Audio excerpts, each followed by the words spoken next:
You are listening to the Outlaw Podcast with me, your host, Andrea Hall. I am a certified equine gestalt coach, speaker, 3-time author, and lawyer. I help women lawyers who are miserable in their career, struggling with mental and emotional health issues, wanting to have fun in their lives, and struggling to be selfish. After fulfilling my dream of being a criminal defense attorney and opening my own law practice right out of law school, I thought I had it all. While at the height of my career, my 18-month-old puppy died, and I thought, what am I killing myself for? Sometime later, I was diagnosed with a brain tumor, and my world turned upside down. It was in that moment I realized something had to change. This podcast is about sharing my journey with you about what is possible in your life outside the legal profession, stopping the adulting and being able to play as a child, inspiring you to dream again. Let the journey begin.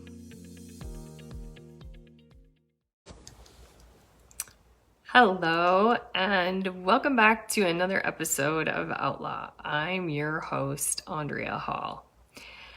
I'm taking care of my sanity. So as I sit here today and do this podcast, I'm snuggled up in my pink fuzzy blanket, got a nice warm cup of tea here as I chat with you. And I'm really being selfish today, and I am actually loving it.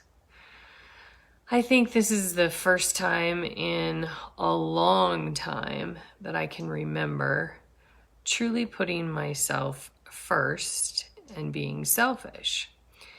I always looked at being selfish as something that was negative, and I can remember way back as a child that I have always taken care of everyone. And not that I don't take care of myself as well. Like, I get my nails done and I get my hair done and I get massages and I do things like that. Yet they're more of a task. It's on the calendar and I'm going to do it. And yet I don't typically just bask in that or relax and enjoy it. And as I said, I can remember taking care of people from a very young age. I took care of my dad when he was ill. I remember taking care of my brothers. In fact, I still am a nurturer to my brothers who live here locally with me in Colorado. Both of them are single. So I do a lot for them. My career, I'm a lawyer and I'm constantly taking care of people through the criminal justice system and making sure their needs are met and their questions are answered and holding their hand. And, even my husband, taking care of him. And, those people who appear very strong and appear that they have it all together, yet sometimes are the ones that are really dying inside and really need the support. Yet so many times people think because we're strong and that we look like we have it all together that we're fully capable and that we don't need any help. And so it's time for me to really be selfish. And I decided that I was going to do that at the beginning of the year. And so that's how my year started off, is being selfish and taking care of me. And so many other things typically take priority for me. Like, I would say I was going to do something and I would for a little while, yet I would then ultimately get distracted one day 2 days, and before I know it, I would get out of sync, I would get out of balance, it wouldn't become a priority, and I would get back on track. I would get interrupted by a phone call, or I'd sleep in and therefore I'd miss my workout, or I said, oh, it won't matter if I eat this. And then before you know it, it wasn't just that one thing that I cheated on. Then my body started craving other things, and before I knew it, then I was eating things that I knew were not healthy for me personally, and that I was going down this spiral. And I would convince myself I would be fine and I would get back on track, and unfortunately weeks and days and months would go by, and before I'd know it, I was like, oh my gosh, time is slipping away. So I said at the beginning of the year, no shit, no kidding, I'm going to do this. And I'm approximately 22 days in and finally feeling like I've got good mojo going. I am on a good path, and I am continuing to do everything that I said I was going to do. And not that by any means I've made it. We'll see where things are at the end of my 100 days and how I'm feeling and where I plan to go with the next 100 days. However, I know for sure that this first 100 days is all about me. And this morning while I was running on my treadmill and listening to the music, there were so many songs that came on my iPad or my iPod that came to me during that run that caused me to really think and ponder about life. And I'm becoming so much more aware of things, and I've taken really a step back. And I talked about this in a prior episode, where I see that there are other entrepreneurs and people in the business industry that I've watched and partnered with that are really taking this time to step back and cut back on their life. And I'm really feeling this burning desire to hibernate and be silent, which for anyone who knows me, that is not my norm. That is way out of my wheelhouse.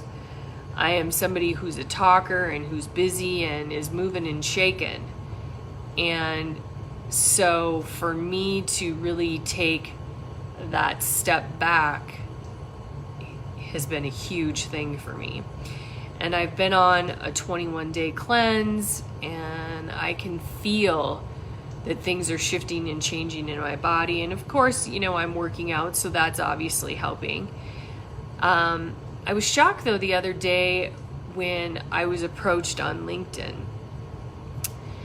People send out those requests to connect on LinkedIn, and a lot of times there's some sort of an ulterior motive, especially when they see that you're in the coaching industry. Like, I can help you work on your SEO, or I can help you get more clients. And somebody approached me, and I looked at it, and at first it looked really interesting. And then I stopped for a second and I hesitated. And I said, wait a second, no more. I don't need any more knowledge. I don't need to read another book. And so I emailed the guy back and I said, thank you, I appreciate it. However, right now I'm on a hiatus. And if I decide after my hiatus that my heart is in connection with you and that I have a burning desire to participate in what you're offering, I'll reach back out to you. Otherwise, I appreciate the information. Now, for me, that's huge, because I'm constantly in seek mode and looking for another answer. How can I be better? What can I do different? What do I need to know? How do I need to say something? Who's going to put me in contact with where I need to go? What steps I need to take? And so for me to actually step back and not go, yep, here's another thing. This will work. This will be the next thing. I was very proud of myself that I was able to take that step back and check in with myself and really be aware. This is all new and very strange. Yet I know, like I know my own name, that there is something deep inside that is wanting to come through me and for me. How many of you can relate to this being busy and feeling like you don't have time to be selfish or get off the merry-go-round? And some of the reasons that I see daily and that I too myself have said is, I have bills to pay, I have kids to send to school, I have a mortgage payment, a car payment, and maybe even child support or alimony. And like I said, I too have some of these issues, yet I know that my vessel is a body, or my body is a vessel, excuse me. And if I do not have a solid foundation for that vessel, everything else around me will ultimately crumble. And I feel like that's the place that I've gotten, is that my foundation has been rocked and I'm starting to crumble. And I hear women share daily how their body is crumbling, yet they continue to do the same thing and go down the same path daily with the same results. And I wonder, is it because of the fear? Is it because of the safety? Is it because of the control? And my question to you is, especially the people that are listening or go back and listen to this podcast, what keeps you in a place of insanity by doing the same thing over and over, yet having a burning desire to have something different? What is it for you that keeps you in that space and allows you not to get uncomfortable with the change? Because change is not easy, and most times it's very uncomfortable and inconvenient. It never comes at a perfect time. You know, you never expect that you're going to get fired from a job, and when you do, that clearly was not expected. Or a tire gets blown, or you get into a car accident, or, you know, you have a medical emergency. None of those are planned. That's obviously unexpected, and it bumps you off course. That desire to want something different. What is keeping you stuck? And for me, there have been many pebbles, stones, and 2x4s to stop me in my tracks over my 47 years. And I've said this before, God whispers to you long before he sends you the grenade. And unfortunately, I'm pretty hard-headed. So apparently I've either not been willing to listen to the whisper, or I don't hear it. And I ask myself, why am I not hearing it? And is it because I ignore it? Or because I don't trust my inner wisdom? And I think for me, it might be a little bit of both. I poo-poo what I've just heard or what I thought I heard, yet it's definitely not trusting my inner wisdom. And I have struggled with accepting this inner wisdom, and I'm not sure when I lost trust of that. If you follow your wisdom, you don't know if you're right or wrong. Yet you know for sure when you don't follow that inner wisdom. You know, have you ever seen a child be standoffish to someone? Maybe it was a relative or a stranger out in public. And most parents, and I don't have children, yet I've seen it plenty of times, and I can remember it, I guess, as a child. your parent saying to you, now don't be rude, give that person a hug or tell them thank you or go sit on Uncle Joe's lap, whatever that might be, right? And yet the child is doing everything they can to stop that. And so when you later hear that this person was arrested for something bad or accused of something bad, or you found out that they were molesting a child, you then go back and go, oh my gosh, little Johnny Susie didn't like them, right? How about you are walking alone and your intuition is screaming as you're about ready to walk down a dark alley, or you're in a parking garage and you're looking around and your intuition is screaming at you and you attempt to poo-poo it. And yet, if you listened to it and turned and ran, you might escape something, yet you may never know. Yet if you keep walking down the dark alley and then you get held at gunpoint or knife point, or you get raped, or somebody robs you, then you go, wow, I should have listened. I heard it and I poo-pooed it, right? Someone gives you the creeps. You walk into a room, you're at a bar, whatever, and someone approaches you and you just have this weird vibe, like, something's not right. And later someone points it out to you, or you hear it on the news, it's confirmed. And I think so many times for me, that intuition, that inner wisdom has not necessarily been confirmed. And so then sometimes I waver. Is it true? Is it not true? And as I said in a previous episode, I'm really mastering the peace in my life. I'm definitely not there, and it's definitely one day at a time, strengthening that muscle.